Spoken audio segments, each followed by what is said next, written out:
Welcome back to my last handwriting video. Make sure you have a marker and a whiteboard or some paper and pencil to practice along with me. If you're using binder paper, give yourself some of these guidelines so it matches what I have and you can get the size correct. Many lowercase letters look the same as their capital version. And so it's important to think about the size when we're writing so we get in the habit of only using those capital size at the beginning of a sentence or in front of a proper noun. All right, today we're going to be doing the plain line slide letters. These are kind of sharp, pointy letters that slide down. Again, we're starting at the plain line. That is why they are called those. That's my middle dotted line right here. We're going to start today with letter X. We're going to start with X. So you're just going to start at the plain line, slide down to the grass line, pick up your pen, come back to the plain line, and slide down to the grass line. Pretty simple, just don't get too fast. So this cross, try to aim towards the middle here, okay? Practice a few times. X marks the spot. He's a pretty fun letter. All right, not too tricky. Now we're going to go to the next plain line slide letter, okay? Next sharp little letter here. He's also gonna start at the plain line and slide down, but this time we are not picking up our pencil and we're gonna slide back up. We have letter V. The only really thing I see that happens with V is getting him too big or too small because of course capital V looks the same. So you want to make sure that whoever's reading your writing knows that you know you should be using a lowercase in the middle of words. All right, one more time for V. Point to the plain line, slide down to the grass line, slide up to the plain line. There you go. Next, that V leads into W.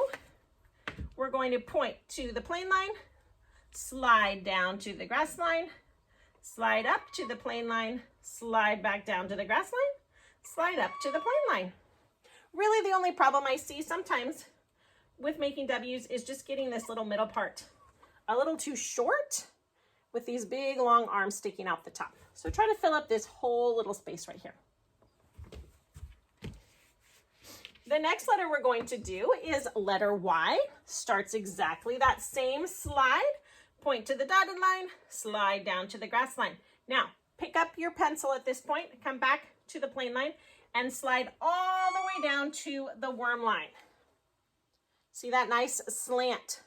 Sometimes I see beautiful Y's, but they're all up in here. No, Y has a special privilege. He's one of the few letters, there's about 5 of them, that get to come down here to the worm line. Let him have his privilege to go down there, okay? Slide down to the grass line, pick up your pencil, back to the dotted line, slide down to that worm line. Give him what he deserves, all that space. All right. And amazingly, we only have one letter left of the alphabet. He is the last one we do in here, and the last letter of the alphabet, Z. Z is a letter that sometimes I see written backwards. So it's important to remember he starts right on the plain line, and he's gonna fly forward.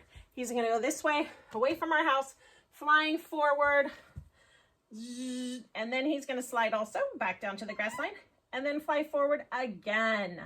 Okay, I like to make up stories with these things, so you can just think about he's flying out, he goes back to the airport, and then he gets to taxi down the runway again. Something that get that idea that he's going that direction. Directionality can be so difficult. All right, so there we have it. Our plain line slide letters are nice, sharp, pointy letters to finish out the alphabet. We did X, V,